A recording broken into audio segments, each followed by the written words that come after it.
Yo, what's good everyone? Welcome back, double upload to another video. And today we're going to be talking more about sales and specifically my experience so far with high ticket closing. So as you guys probably know, in the last couple of videos, I've said I'm going to document the journey of getting into remote closing, right? So I've done remote closing before. That's the thing, but it was for my own thing. It was for my own coaching business. And you can go to my past videos. You can see I was posting content related to how to grow your coaching business, how to get more clients. You can see that in my old YouTube videos, and you'll probably cringe in the process, but that's what I was doing. Like I was hopping on sales calls, but excuse me, Jesus Christ. I was hopping on sales calls, took a break from that, started appointment setting full time for Elijah and Project White Rabbit. Again, if you want to check that out, link is in the description, little plug there. And then after that, I was like, you know what, I'll get back in the game. I'll start closing and then we'll see what happens. So I've had, how many calls did I have today? I had 3 calls today. Didn't lead to anywhere, booked in a couple follow-ups, but that's not enough. So yeah, you guys, if you're just starting out in sales, you get the reassurance that I'm in the same sort of position as you. So there's that. But here's the thing I'm learning so far. The number one thing I'm learning so far with sales, biggest takeaway is, and it's going to relate to appointment setting too. The overlap is massive. So the biggest thing I'm learning is you just have to be yourself. You just have to be yourself. Don't rely on a framework. Does that make sense? Don't rely on a script is a better word. Don't rely on a script, because at least with the framework, you have options to be flexible. But guys, when you're on the sales call, when you're about to take calls, if you don't know what else to do, just revert to being yourself. Just revert to, because here's the thing with sales, right? People think it's sleazy. People think you're manipulative. People think you're gonna, you just want to sell and make money, right? Well, that last part, while there is a tiny bit, let's face it, like there's a degree of truth to that. We all want to make money. We all want to put food on the table. But for the most part, your priority as a closer, as a salesperson, should be to see if you can actually help the person out. Because until then, they are not fit for the product that you're selling. Therefore, you can't help them out. Therefore, they wouldn't be a good client. And you not tell them to kick rocks, but they wouldn't be a good fit, basically, right? So your utmost priority when you come on a sales call is, can I help this person out or not? If I can, cool. I'll move on to the next steps and try close them. If not, that's completely fine. We'll point them in the right direction. That's the mindset you need to approach whenever you're gonna take a sales call. And that's really helped, because the thing that's helped with the most is detaching from the outcome, aka the sale.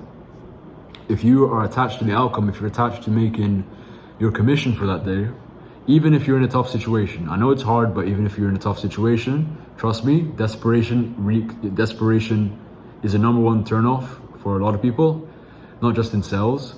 So therefore, they're gonna sense that, and they're not gonna want to buy from you. You just got to think about it this way, like, yeah, I feel desperate. Yeah, maybe I need to put food on the table this week, but is it actually serving me? Yes or no? And no. So you just got to turn it off. When you're on a sales call, see if you can actually help the person out in the first place. Because if you can help them out, then go for it. If you can't, that's completely fine. If anything, if you refer them to the right direction, they'll remember that. And they might come back a couple of weeks from now, a couple of months from now, and then they'll end up joining. Especially if your content is valuable and actually helps them make more money, help them get into whatever, right? But back to my original point about being yourself in sales. Because no one is better at being you than you. And people buy from people they like. So it doesn't matter what you try and do. Like not one of my mentors, but I saw online this 33% rule, and it's spot on. So this is coming from a guy who's had 4,000 plus sales calls, and he's had every situation pop up in his career in sales. So he coined something called the 33% rule, where essentially, no matter what you do, no matter if you're just yourself or you're not yourself, 33% of people are either gonna absolutely love you and you'll get along with them and they'll get along with you. So that's 33%. 33% of people will be indifferent to you, and then 33% of people, for whatever reason, doesn't even fucking matter, right? You could just be sitting there doing nothing, and then the third pillar is despise you. So that's just how the world works. Go try it out for yourself. You'll only know that if you speak to enough people. So yeah, that's just the game, guys. So the lesson in there is, don't try and be someone else, be yourself, because you're gonna get the same result either way. People are either gonna like you, be indifferent to you, or they'll absolutely hate you. So there's no point trying to expend extra calories pretending to be some other sort of person. Just be yourself, follow the framework that you might have. Don't rely on a script. That's the last thing you want, because again, just like desperation, people can tell if you're reading off a script. And while you are a beginner, I know it's hard, but please just try and deviate from that as soon as possible, because the sooner you start being more natural, being yourself, the sooner the sales call is going to flow, the sooner you're going to close more deals. Simple as. And you're going to be happy, everyone's going to be happy, everyone's celebrating. Okay, so be yourself, guys. Even me still, I'm still trying to exercise this into every sales call that I hop on, and it's getting better and better, and I'm really proud of that. But just be yourself, no need to pretend.